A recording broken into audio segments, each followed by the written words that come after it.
Okay, I am not going to be anywhere near as short. So get very, very comfortable in your chairs. A little bit of housekeeping. Over on this side, there is a scroll of paper. We call it Dee's Diary. We would really, really appreciate it if everyone would either say hi, make a little statement about what Dee meant to you, talk about yourself, draw a picture, put some flowers on it. We're going to take that thing. I don't know if any of you have heard about that little festival in the Nevada desert, Burning Man. But they actually have a gorgeous, gorgeous architectural structure there called the Temple. And it's where everyone goes to mourn and celebrate those who have passed. And it's a really, really beautiful spiritual place. It is really, really intense. There's maybe 500 people in there constantly. And it gets really, really deep in there. Well, we're going to take that document and we're going to stuff it in a corner of the temple. And when they light up the temple, at the very, very last event they do at Burning Man, that's just a tremendous, tremendous amount of human energy and a tremendous release. And it's that opportunity to kind of say, we know you're okay, we're going to be okay too, right? And so if you get an opportunity to sign that, we would really appreciate it. Over on the other side are some little rocks, and they're symbolic of what's going to happen with Dee's ashes. We're going to turn her ashes into these beautiful white remembrance stones, and we're going to pass them around the family, and everyone in the family is going to have some of those beautiful stones to put in their garden. So if you have an opportunity and you want to go draw up a little stone, or maybe put a word on it that Dee meant to you, we would appreciate that. And then we'll take those with us as well. So thank you very much if you would do that. Again, restrooms, bar. Do not think I will be offended if you stand up and go get a drink, because I won't, right? This is going to take a little while, because Dee lived a big life, and there's a lot to say. And I'll hope you'll be patient with my attempt to say it.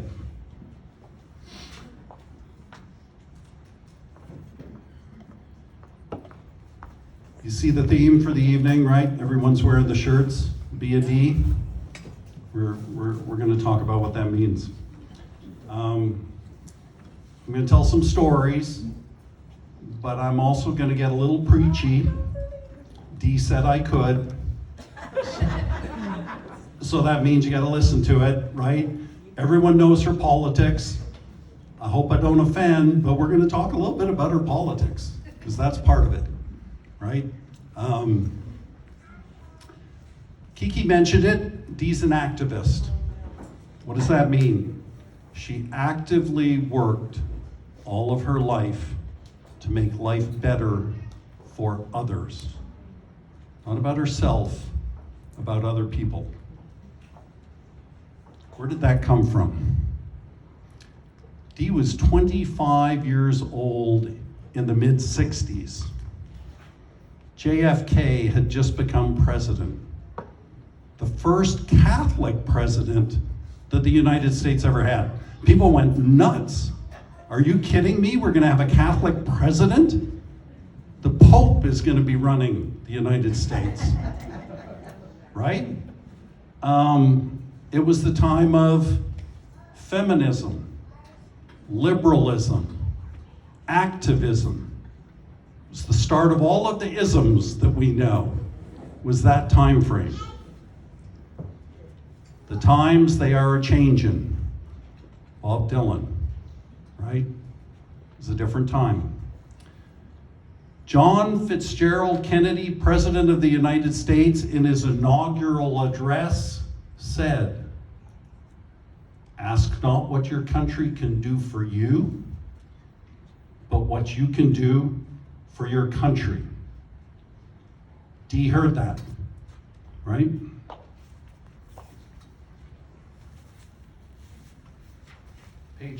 Page two of 5, we're getting there. Thank you.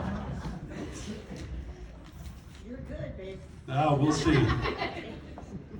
So, what kind of time was this? Well, this was a time where you used the government for civic actions, right? There was an opportunity to raise the lower class, the middle class. There was racial injustice. There was a time for public service. That was Dee's time, right? Those were her formative years. That's where she learned who she wanted to be. Now, Dee is political. And unfortunately, now in our time, the word politics and politicians and the act of being political has been a little bit corrupted. And it's got a bad connotation. And it really shouldn't, right? People in service to other people. So unfortunately, some people have turned that on its head, right? And there's a notion that don't take from me to give to others, because those others aren't working as hard as I am, right? They don't deserve my money, my support. And unfortunately, that's only 1% to 2% of the people, right, who are abusing our systems. The other 98% of the people are really, really good people who need a little bit of help for a little while. So I hope Tom doesn't get offended here. Tom, everyone here knows Tom Christensen, right? Where's that little fella? I can't see him. Oh, there he is. Hiding from you. There he is. You knew I was coming this way, didn't you? So every day Tom wakes up and his life is harder than yours. And his life is harder than mine. But he wakes up with a smile on his face and he's getting after it. And the man has worked incredibly hard all of his life without asking anybody for anything, right? And he also has lived a life of service for his community, for other people, right? And we appreciate that. But there's one thing he really, really likes, and that's the opportunity to get to park just a little bit closer to that door that he's got to get into in the middle of a Minnesota winter. And that's fair, that's good, right? Handicap access did not become law until 1968. You had to wait that long to get a little bit of a favor to get to park close? That's ridiculous, that's nuts, right? 50 years, I'm older than 50 years, and that's how long it took. So there are some things that are the right things to do, right? This is one of those things that's the right thing to do.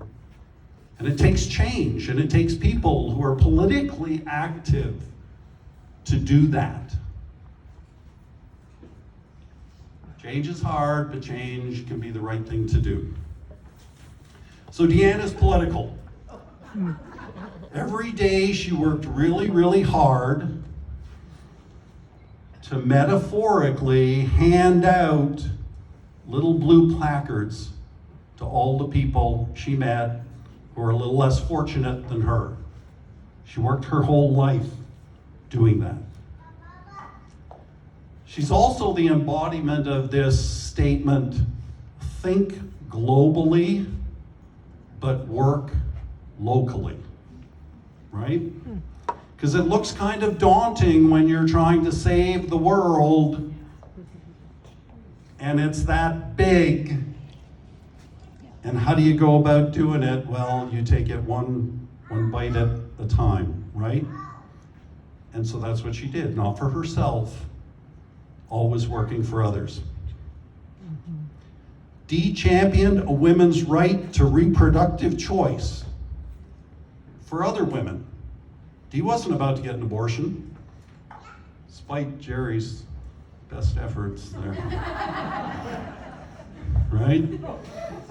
She works for climate protection. But the polar ice caps weren't going to melt in her lifetime. She worked for other people. Page 3. She worked at Planned Parenthood. She worked for PSP, people serving other people, right? Helping the homeless. She worked for kids, refereeing soccer, helping found the USA Cup soccer tournament. She was a conservationist. Remember when conservation used to mean, please don't litter? That's all it was in the beginning, right? Please don't litter. Now we're all recycling, we're all composting, right? We're all little hippies throwing our scraps on our garden out in the backyard, right? She worked for climate change, helping to push laws in Coon Rapids requiring solar use. She was given an award from the League of Women Voters. How proud are we, right? How proud are we of Dee? Handing out blue placards to everybody who's in need. So now we get to the fun stuff. Do you guys know how Dee Ann got her start in politics? Anyone know? She was at a rally for Hubert Humphrey, right? The senator from the great state of Minnesota. Later became vice president, right?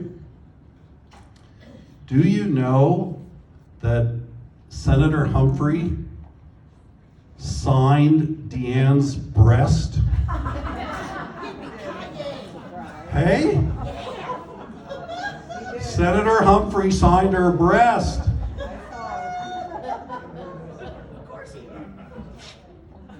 She had a napkin.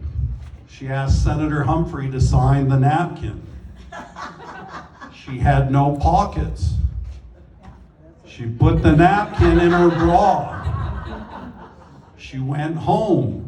She's getting undressed. She looks in the mirror. Hubert Humphrey on her boob. Right? That was the start. So after that, she's going to a JFK rally. Can you sign my napkin? Right? And then a Bobby Kennedy rally. Can you sign my napkin? And then a Richard, no. No Nixon. Okay. Why did she become a Democrat? Because all those guys were hotties. Right? Nixon wasn't a hottie. Joe McCarthy was ugly. He was ugly inside and out, right? It was pretty ugly.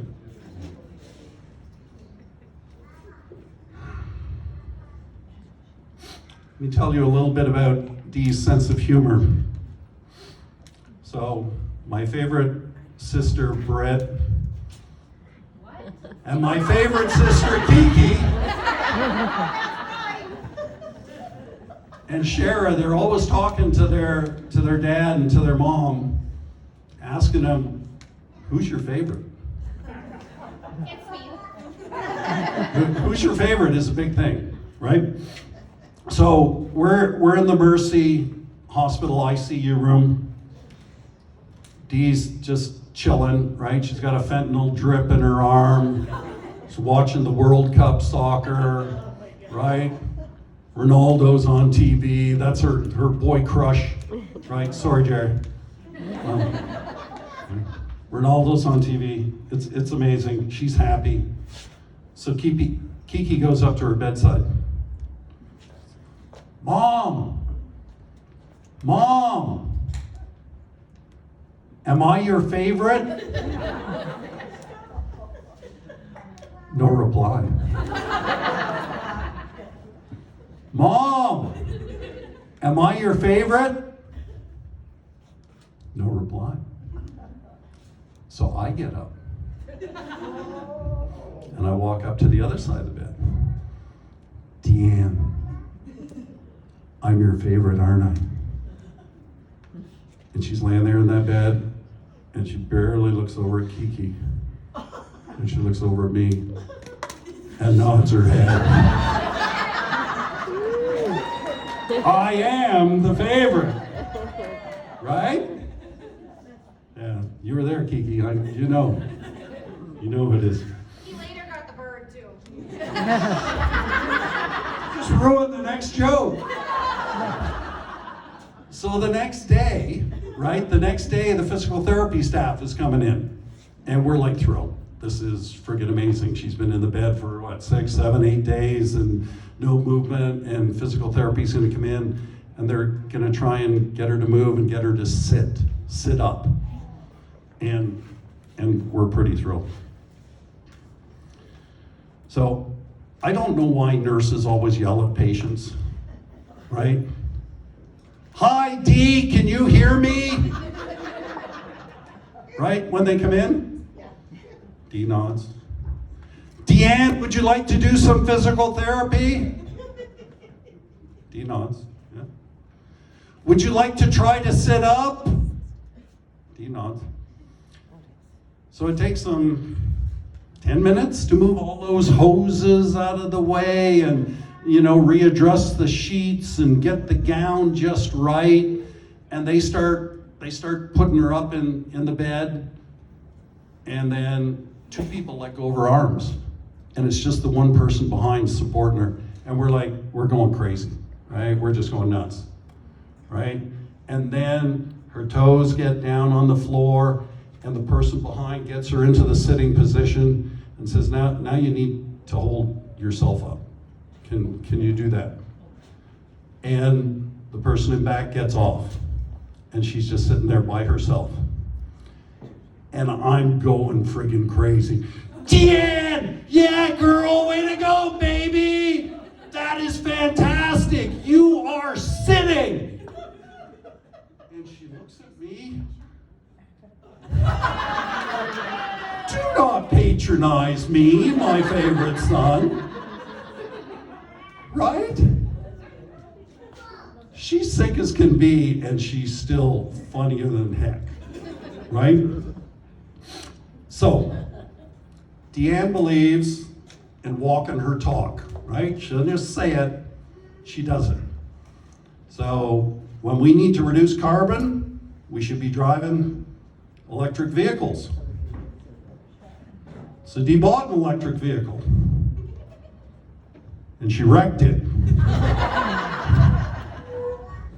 So she bought another electric vehicle, and she wrecked it.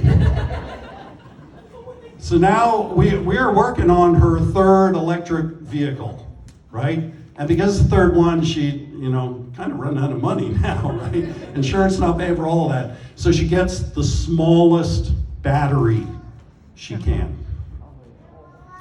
So now Sharon needs to drive me to the airport. Fully charged, 144 miles.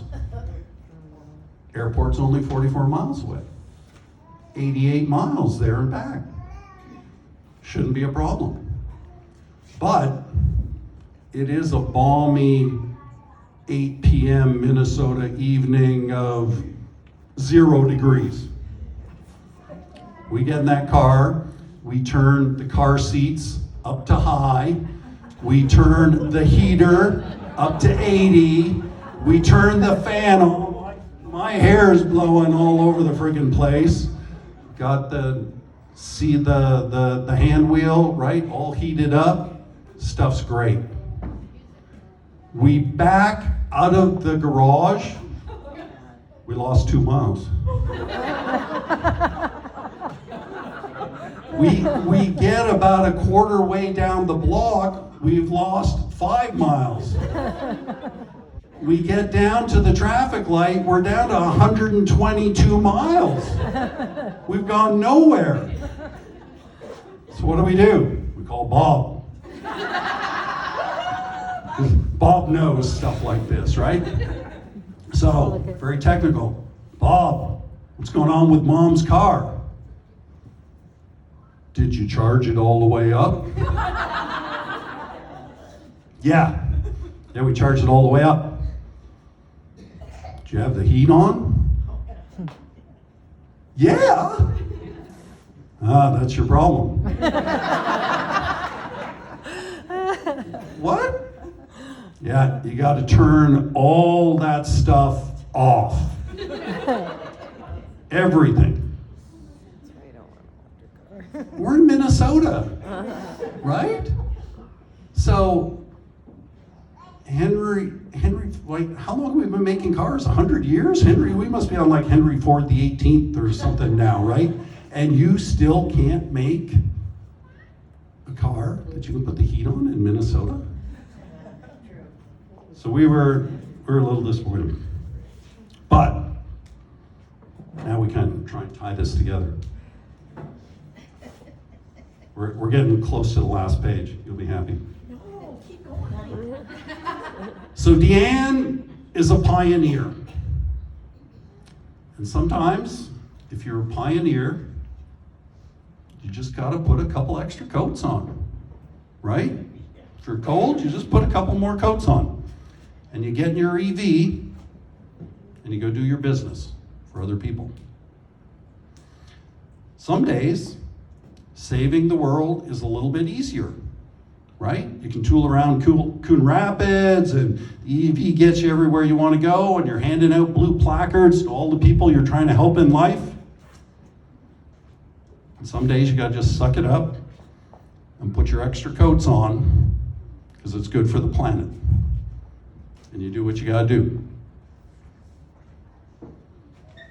Her message is that we can all make a huge difference doing little things every day to help others. So I know when Dee passed, there were lots of people with open arms welcoming her and thanking her. And I know she's here, that beautiful urn over there. And she's listening to me trash her EV. And she is flipping me another finger right now. But she's saying to every single one of you who came here, every single one of you right now, that you are her favorite. So thank you. So if you have a glass in front of you, if you could, grab a little something, raise it up.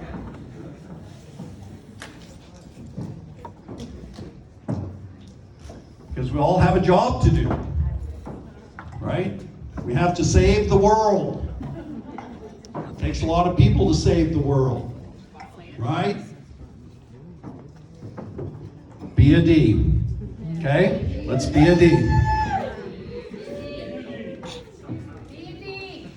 Dee. You're here. And now Cheryl's going to come read you a poem, trying not to cry.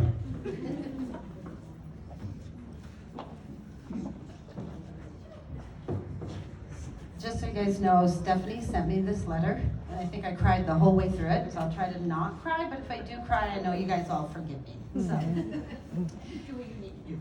a love letter from those who have passed on. Take the love you have for me and radiate it outwards, allowing it to touch and impact others. Take the memory you have of me and use it as a source of inspiration to live fully, meaningfully, and intentionally. Take the image that you have of me in your mind and allow it to fuel you, to take action, seize the day, and be reminded of what is most important in life. Take the care you have for me and let it remind you to care for yourself fully and shower yourself with your own love. And take the pain and grief you feel following my loss and alchemize it into love, compassion, and beauty. Build a castle from the wreckage of my passing and allow it to unlock your greatness and potential and empower you to become more than you ever thought you were capable of being. And know that I can never truly leave you and will always remain beside you, watching over you in spirit. Page 2. and that the love I have for you lives on through the connections you form and the kindness and compassion you share and the future relationships and friendships you cultivate. And until we are one day reunited, I will remain with you through the storms and chaos of life and am always beside you, walking with you, laughing with you, crying with you, and smiling with you. And I am proud of you for being strong. I am proud of you for being brave, and I am proud of you for being you. Talea Hunter. Thank you.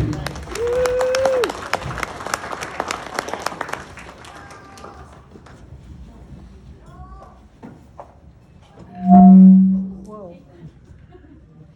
We would now like to invite anybody up here to speak that would like to tell a funny story or a happy story about my mom. So if anybody would like to come up. And otherwise, the bar is open.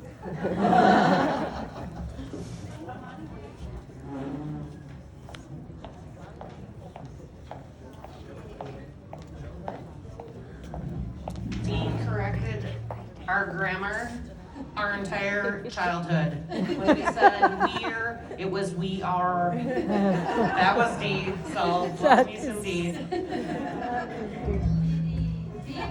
Dee.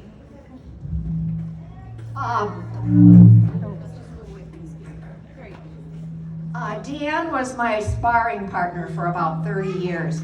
I don't think we ever got together but what we were arguing, but we loved each other and I miss her desperately. I never had another sparring partner like her, and she was a delight to argue with.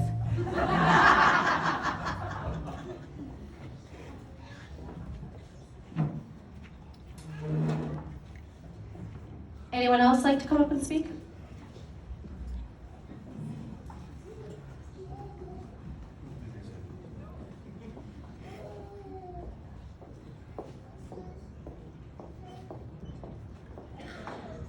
She's got a short a little bit. It's not 5 pages. It's not 5 pages, thank God for that. I'm Lonnie McCauley, and Dee and I were friends. We didn't start out that way. In fact, the first time we met, we were at Doris Schulte's at a luncheon, about 8 of us around a table. And someone must have mentioned my maiden name because Dee piped up and said, Ilana Heidebrink? Who would name their person Ilana Heidebrink? I turned and said, that's my name. So 6 or 7 years later, when we became friends, we did everything together. We had coffee probably every week. We tore apart federal government, state government, county government. We went to plays and we went to musicals, but the thing that probably stood out among all was the production we went to see called Naked Men Singing. Well, we thought, no, they won't do that. Well, they were, and they did. We looked around, and we were the only 2 women there. Go figure. Well, we traveled well together. In fact, we traveled mostly in the winter. She hated winter. Do you all know that? She hated winter. In fact, she must have known what was coming. Decided I ain't gonna stay up for this one. So we would go south and we'd go west. And so we kayaked with the seals in California. We studied and went through the bayous in Louisiana. And we tried to get a tour in the Paris Island army camp. They were not amused. They said, get that out of here. Turn that thing around and get out of here. So our favorite trip was the one we took to Costa Rica. Some of you know some about this. It was an adventure trip, and we kayaked and we climbed mountains and we ran through the forest, and then we came to a zip line. Big zip line, 12 platforms worth. So we came to the first one, and Dee said, I'm not going to do this like everybody else, and so she didn't. She decided to go upside down on the zip line. So they strapped her in, they pushed her off. She got about 50 yards, and she just hung there. swaying gently in the breeze. Couldn't go forward and couldn't go backwards. And so no one could rescue her. She was 100 feet up in the air in the jungle. So she finally had to, inch by inch, hand herself back to the platform she just left. Took forever. Was she unhappy? No, she said, I did it the way I wanted to. That was our last trip. The day she died was probably the worst day in my entire life. I was sitting in a waiting room at the Wyoming hospital waiting for David to get out of his hip replacement. So Judy Stork calls me and says, Dee has died. I couldn't believe it. I wanted to throw myself on the floor and kick my heels and stomp my feet, and I was in a waiting room. So the day got worse. I decided I needed to stay over there that night, and because I had to be back the next day and it was going to be a sleet storm. So I finally found a room in Forest Lake, and it was dark as pitch out, and it was raining, and it was a city I'd never been in before. I was looking for the Radisson Hotel. I'm back and forth and back and forth. I found myself one time in a roundabout I didn't even know I was in. Holy cow. So finally I stopped at a liquor store. I had to find someone. Well, I should have bought a pint, shouldn't I? That was the mood I was in.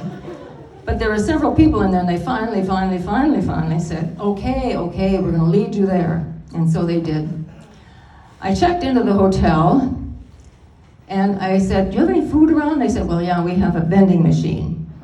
Fine, but the cards don't work. I said, that's okay, I've got a 10, you can give me change. We don't have dollar bills. Well, we don't have quarters. Can you take nickels? No, I can't take nickels. So stomping upstairs, as mad as I was, the only thing I could think of was, God, I've got to tell Dee this. She's going to love this. She's just going to howl at this thing.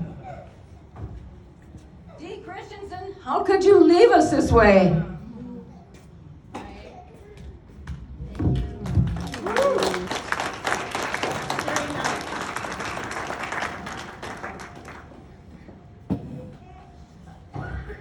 Hello, everybody. I met Dee, I think, back in the early 90s, and when Michelle Bachmann and Bush Jr. Were running for office, we thought it was the biggest joke around. And so we had a little one-act play that lasted about 5 minutes. And she played Michelle and I played Bush. And we just had a good time doing it. Thank you.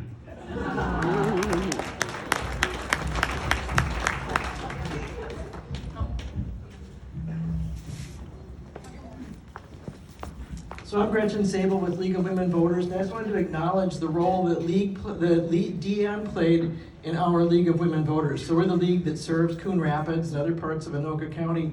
And she came in and she just remade our program committee. She took on that job and she thought big. We've had big speakers like Dean Phillips and Keith Ellison and people that we never thought we could even get to come to a meeting. So I wanted to acknowledge her work with that and thank her for that, and invite y'all to join League of Women Voters because she would be proud if you did.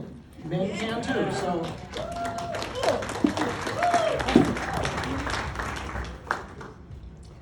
I'm Kathleen Seacon, and Gretchen, I appreciate that you talked about Dee and how she could be nonpartisan when she was supposed to be. And those of us who are members of the league know that we really do need to compartmentalize depending on where we are and what we're trying to do. I remember, Dee, back when Erica Sitz and I were co-facilitators, or perhaps it was co-directors, of the Choice Attitude Survey in Anoka County. This was a very long time ago. I moved back to Minnesota in '77. I'm guessing it was maybe early '80s. But there were pro-choice Republicans, and Nancy Bradis was one of them, from Rochester. And she decided we need a survey of as many people in Minnesota as we can get to answer the phone. We need to show the people in the legislature that Minnesotans are pro-choice, that they value a person's right to make decisions for themselves. So Nancy Bradis was quite an organizer. And she had very distinct ways she wanted everybody to do their job. And so as the co-directors, Erica and I had to locate a huge number of volunteers to make all of these calls in Anoka County. And so she and I reached out to all of these different people we knew in various aspects, and Dee was one of them. So she made calls after calls after calls. The kids maybe remember her doing that? Yes, yes. And then it was. She didn't have time for us. She didn't go to my soccer games. I know. And then I would need to collect those calls, and we would need to total it all up and get it in to the region who got it into the state. And Nancy Bradis was right, and those of us who were making the calls knew it, that people in Minnesota really do value a woman's right to choose. And we went on to work together on numerous other projects through the DFL and through League of Women Voters and through teaching and other things like that. But I just wanted to mention that because Nancy Bradis was a Republican, and so she worked on those issues that we agreed on too.